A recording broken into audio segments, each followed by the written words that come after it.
Hello, my friends. Welcome to another video. Thanks for watching. This video, basically what I'm going to do is walk through my setup in the room, turn all the amps on, dial in the system, turn it up, put a CD on. We'll listen to some songs in the background, something copyright free. As you can see, my other video is loading right now. It's going through the copyright checks, and two of the songs that I had in the background got my video completely blocked, which means everything that I had to say about the system got completely cut out. I had to re-edit my video 2 or 3 times in order for anybody to see the content. So music in the background's a bad thing. So anyways, join me today. We're going to walk into my room here and I will narrate the whole way through. One take is normal because I don't like editing. Let me talk about the process that I have set up and what I plan on doing with editing my demo videos that are yet to come. So the room is dedicated. You guys have seen the room. If anybody's new, welcome and thank you for watching. SVS is definitely getting me some more attention, so thank you to the new subscribers and those who are just new and following me. The room is set up with these plastic, you can hear the sound. They're just double-sided tape on the wall. These are blackout curtains. You can clearly see they don't work, but it does take away some of that extra echo in the space. I can't snap with my left hand. So the first thing that I'm going to do is I'm running the Orchard Audio Premium monoblocks. These are the 150 watt versions of the amps. There is the Star Crimson Ultra mono, our Ultra system, that is 500 watts. These are 150 watts. There is going to be an Orchard Audio Premium Ultra. It's not released yet. These ones actually match the aesthetic of the Pecan Pie Streamer, the new one, and a couple of other things. So yeah, I have 2 of these. They are individually powered. So I turn them on. The subs are also powered off when I'm not using them. So I'll turn them all on individually first before the preamp. The preamp I have on standby. So I just grab my remote. I hit power on. Now that will be on. The Weem streamer is over here. That's in powered off mode right now. So I will click for power and then I'll press the play button and we'll get some sort of signal in here. I don't know what it's playing as of yet, but we're not going to be doing that anyways. So we're going to power on the CD player. I need to check to see which CD is in here because we can only play the copyright free today. So let's see. It's checking the disc, loading. Which one do we have in there? That's the one we need, so that's perfect. So I will change the input to my coaxial 1, which is CD, and then I can play the CD from here. It's at 20 volume, so there I heard the relays click in, and now we have music in the room. Pretty simple setup. I don't have anything else to really worry about, nothing out of the ordinary. I mean, everybody knows how to turn their system on, and I'm just showing you my process here. The other thing that I have set up in the space that many people will recognize is the LEDs that are in my room. So I have a number of different small remotes that I use for the LED strips. One of them controls the lights that are behind the speakers. I don't know why that one went on first. Okay, so this one controls the lights that backlight the towers. I used to actually stick the LEDs directly to the towers, but I stopped doing that with the Arendals. I didn't want to ruin the surface. So the other remote, it's similar in style. These will turn on the up lights. There's 2 sets, so each side has its own lights. That's cool. And then at the back of the room, I have powered in the corner. There's a power bar back here, and this power bar controls LEDs that go around my room. So I power these on and we get these colors, but it didn't trigger the other set, so I will try again, and now they're both on. So now we have lights that are all the way around, and it obviously looks better once the sun goes down. but right now we don't have that. So now this is the way the system will typically look, and it looks much better once the sun goes down. Let's have a look out the window, shall we? The green grass out there at the parking lot. See, there's parked cars out there. See, the beautiful thing about being on the ground floor for me personally is when I had to wheel in these speakers and the subs in 3 different boxes. This bookshelves come in 1 box. If you go back and see the unboxing video for that, you'll see. I don't remember if I believe I did. I believe I did take the bookshelves out. My ADHD is so bad that I don't even remember what I did that day. I didn't even watch my own video, just enough to make sure that it's viable and posted. That's about it. So for the sound demo, let me talk about what my plan is. The plan is to run the Monolith Encore B6, which are these speakers here, which are essentially, let's move this around, essentially a 6.5-inch driver with a 1-inch dome tweeter. This is a plastic waveguide.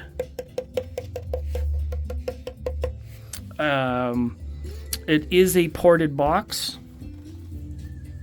It's about a 2-inch port on the back, probably nominal down to 4 ohms, I believe. Does it say no specs in there? 4 ohms, there you go. So not bad. These have done me well for a long time now.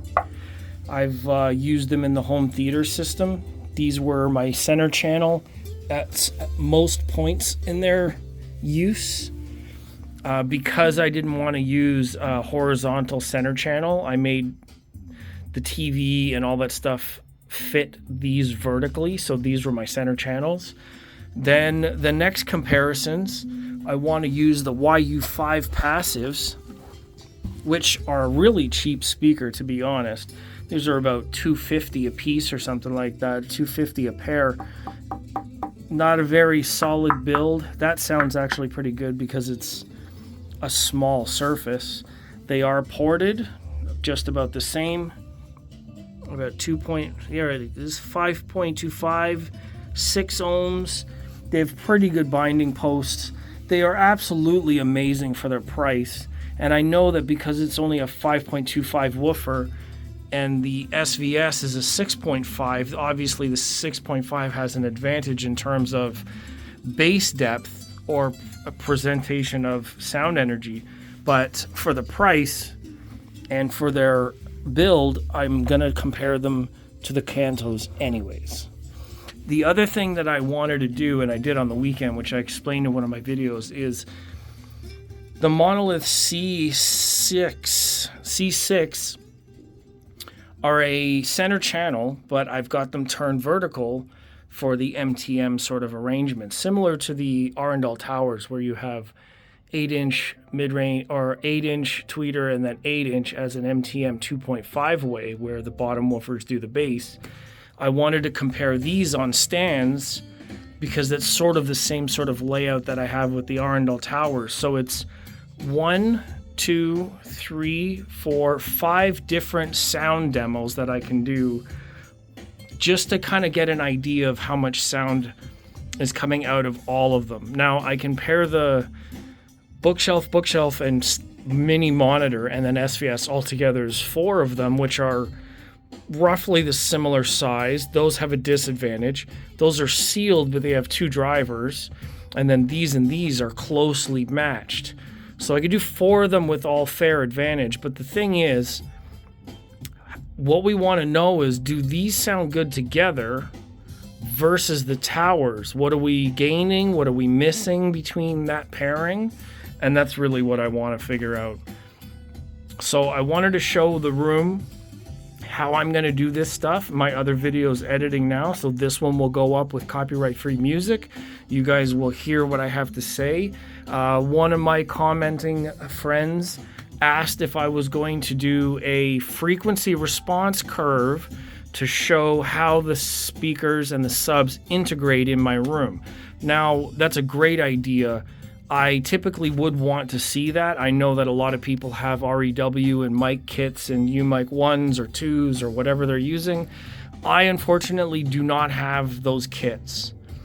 I don't have an ability to measure the curves, so I'm gonna have to figure it out another way. The most that I have is an RTA on my phone, which I might be able to screen capture, and then that would serve as my reference point for each of the speakers. Every sweep, I can record the phone microphone or the phone's recording as a reference, not to be accurate, because let's face it, if I'm going to play it through a video and you're looking at the RTA of whatever it is, REW.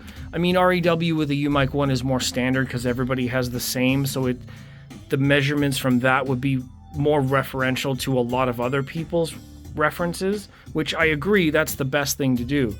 Showing it on my own phone just compares each of them to themselves using my phone as the reference point.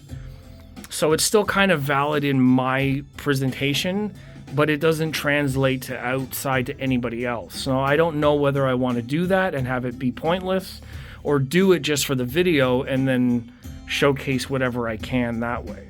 I'm undecided yet. I know it's a good idea. I just want to think about how I'm going to process that and whether it's worth it. Maybe I'll borrow mic 1, maybe borrow a laptop, and I can have Jay come over or someone and help me measure and do this whole demo thing. Probably take a couple of hours, so like it takes a lot of time out of your day to do. Nobody's really getting paid for this. I'm not really getting paid for it. So it's a lot of work. It's a lot of fun. I want to bring everybody valid information. I want to do justice by SVS and give them a fair shake. And I want to showcase what Arundel Sound is capable of, even though we have subs in the system, right? Like there's a lot of comparisons there. Is the much less expensive, more budget-friendly Monolith really competing with SVS, even though these are new technologies? Do they still hold up? Now, if you don't want to do these, are these good enough for a lot of people? Like, it depends on the use case. These plus a pair of subs, I mean, the subs you can invest in, they're good for everything. But these are very, very inexpensive, and you can pick them up pretty much anywhere. Is there a value there? How would they all compare? That's why we're doing this. So anyways, I'm going to get out of here. That's 12 long minutes of me rambling into my camera yet again. Thank you for watching this one. I'll leave you with some views of these speakers, because a lot of people have said that the visuals are really helpful. I don't really do a lot of B-rolls while I'm talking, so I'll have to make it look like B-roll while I'm in my camera. Again, shout out to Orchard Audio for the premium mono, Star Crimson premium monoblock amplifiers, 150 watts per channel, XLR ins. You can see on the back there. Very, very wonderful amplifiers. They sound great, improved bass response compared to the other ones that I had in the system. And yeah, just like that, I'm out of here. I will catch you in the next video. Please watch the clips video. It's about 25 minutes of audio clips. Again, I had to remove 2 songs because it got completely blocked. One of the drum and bass tracks, for whatever reason, they didn't want me to play it, and the Eagles Hotel California demo completely blocked. So thank you to Time Warner Music. Anyhow, I'll see you guys in the next video. Thank you very much. Enjoy the rest of your week, and leave me a comment. Let me know what you think of the system and what's going on here. All right. Bye, guys.